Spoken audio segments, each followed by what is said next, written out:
going to tell you about my story, about what happened to me since I've been here. I've lived here about 45 years, and a lot of things have happened in that time. I never thought I'd be here this long when I first came. We came here from Nova Scotia. That was Ted's last duty station. He'd been in the Navy for 28 years, and he decided to get out. He heard that his next duty was going to be taking some women across the Pacific Ocean to Asia, and he didn't want to get into that.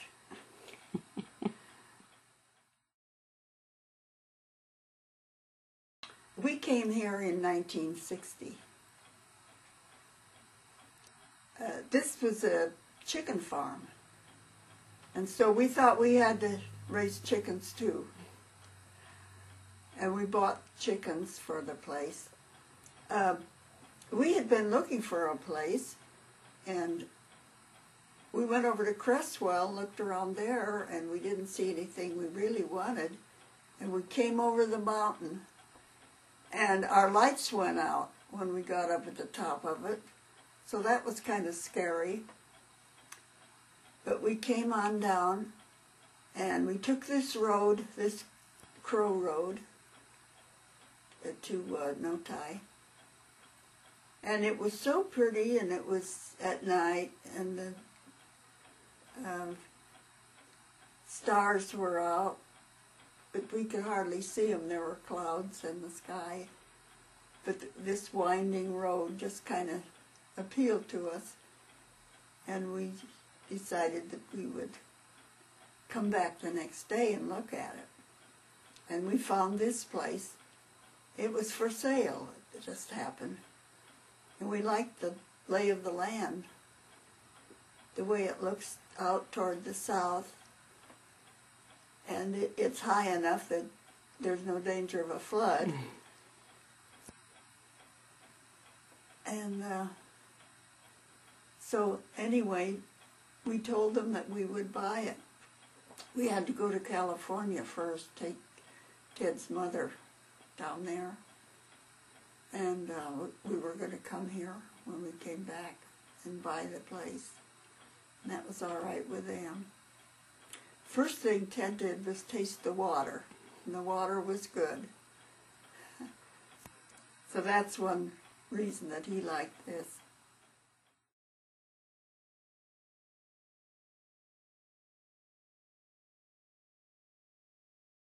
Here very long when a woman across the road, Mrs. Bridges, wanted me to take over her job as a reporter for the Register Guard. So I took that job. I had been making reports in Nova Scotia, and so I thought it won't be too hard. And I got paid for it. Not much, a little. And that helped.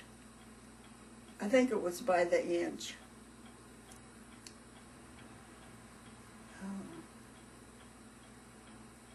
So anyway, I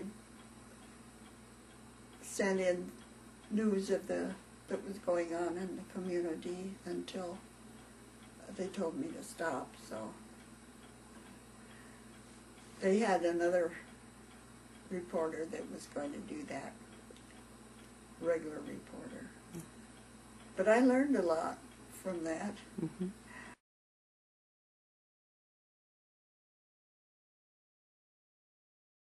Children did you and Ted have when you moved here? We had 3. We had sent the youngest one ahead to Florence, where my sister lived. And he had started school there. And then he had to change, and he didn't like that. He wanted to finish up there. It was in January that we bought this place. What was the school like in Crow back in the 1960s? Everybody was in that one school, from kindergarten through high school. They didn't have the new high school over there at that time. There was home extension. There were about 35 people in that at that time. That was a group of people that met once a month. And it came out of the university. They teach all kinds of home things, cooking and sewing, putting plants together.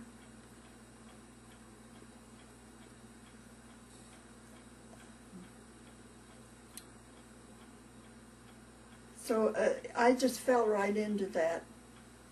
They were a real friendly group of people. It's kind of dwindled down now. I still go to it. Any good stories about raising the chickens? Oh, we had quite a time with that to start with. One thing they had to do was give them shots, and they put glasses on them so they wouldn't peck each other. When they pecked a hen, that was terrible.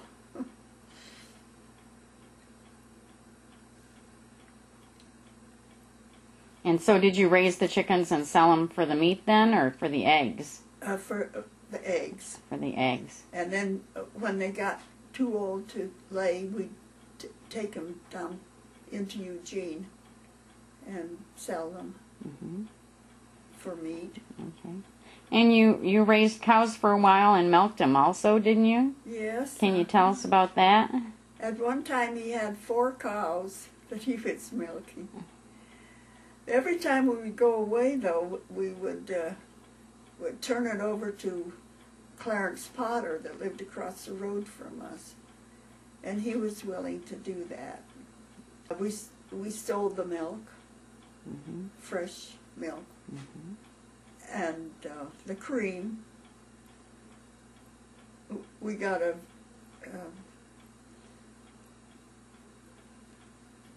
a big cream separator.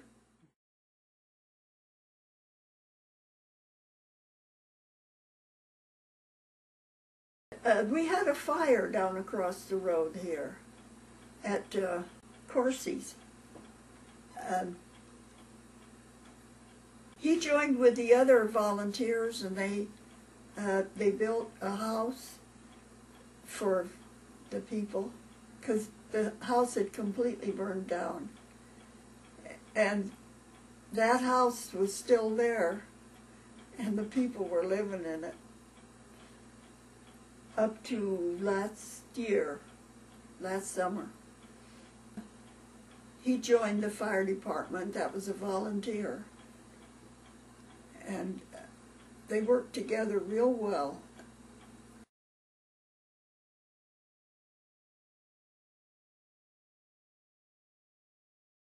When I was 17 months old, we went to a homestead in Montana. That was in 1917 that we went over there.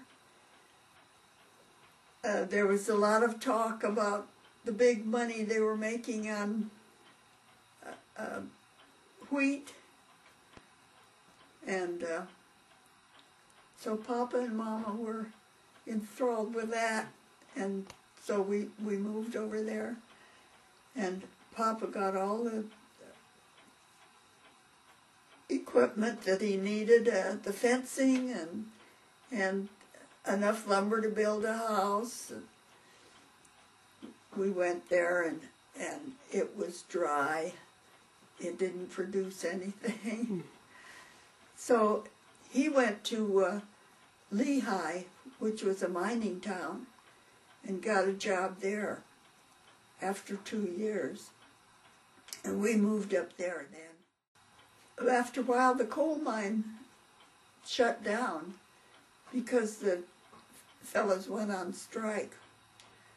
Papa didn't work underneath with the coal. He worked on top, so that was good.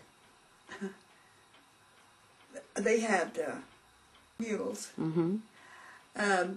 They had them in the mine down underneath, and it happened to be pretty safe, but sometimes that isn't, and we don't like for our loved ones to be in there. Mm-hmm. They had a place on the main street that had hot water. In fact, they furnished hot water to the whole community, but not our place. Ours, we had to carry our water. We went over to another town, and Papa had sold the 1914 Ford that we had come out in and bought a 1922. This was in 1922. And he looked over and he saw his car, and the fella couldn't get it started, so he went over there and cranked it for him. And came back.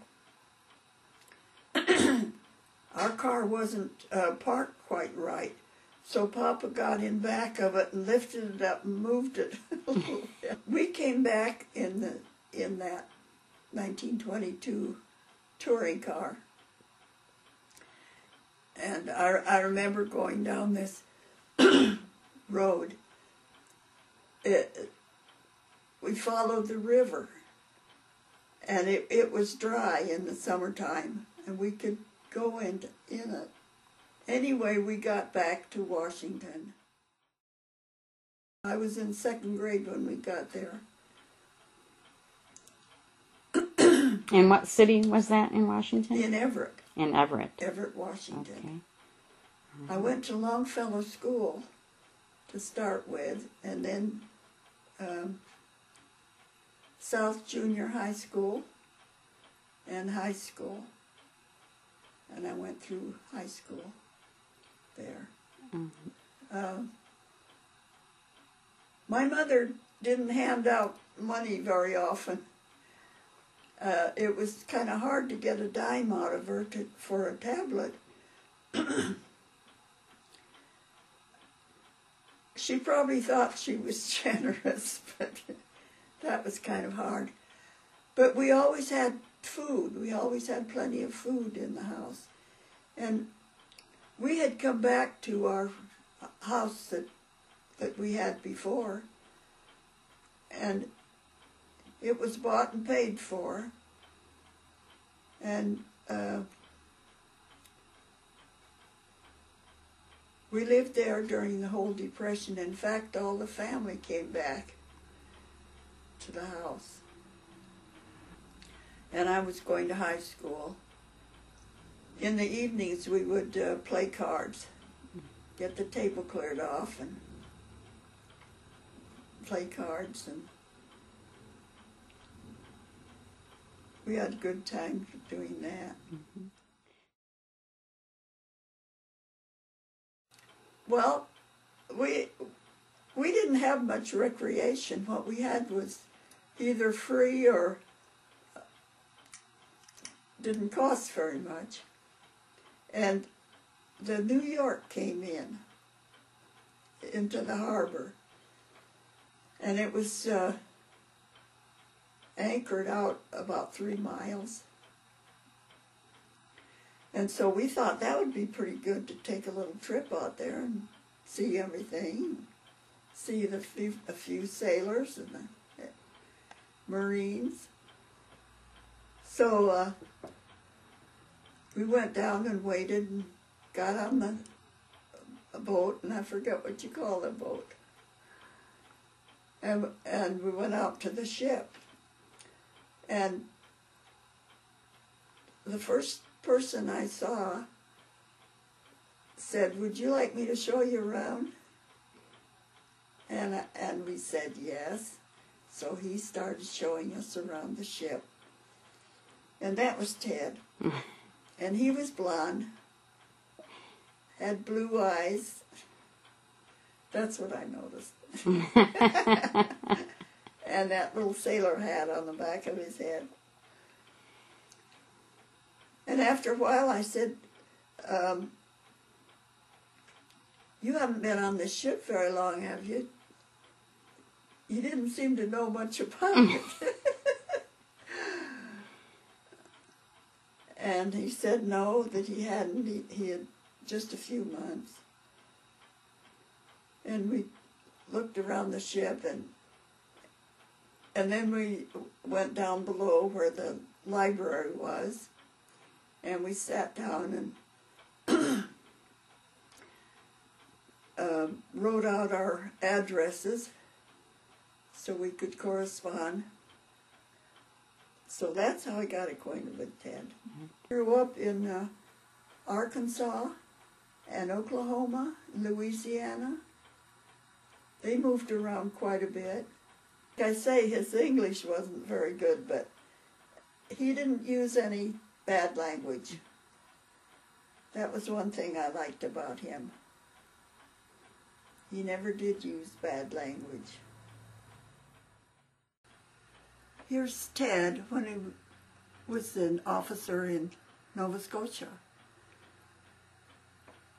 He was in charge of the Americans, and this man was in charge of the Canadians. They had a joint command up there.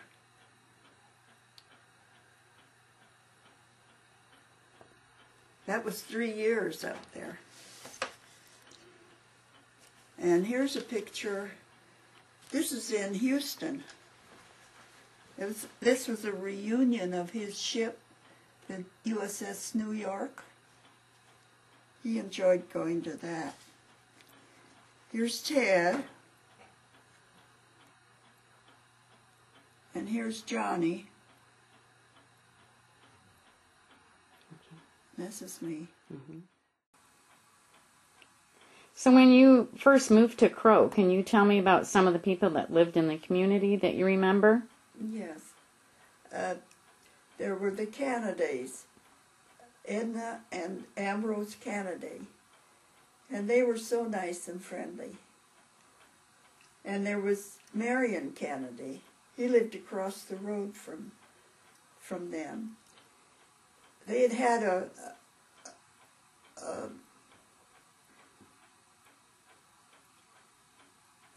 a mill that they ran. And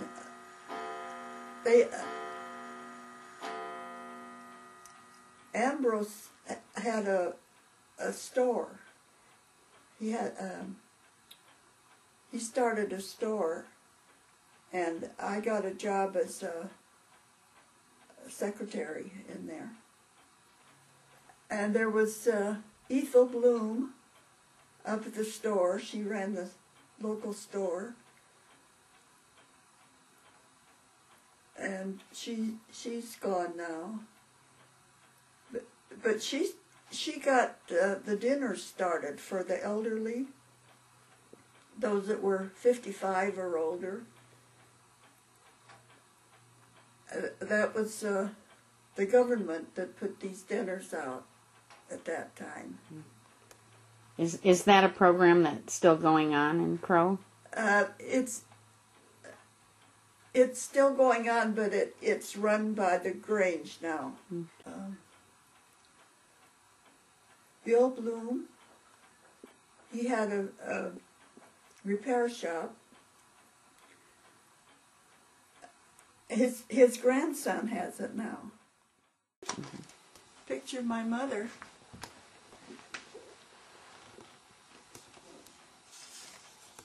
And here's her mother and father. Do you remember, so that would be your grandparents, right? Uh-huh. What were their names?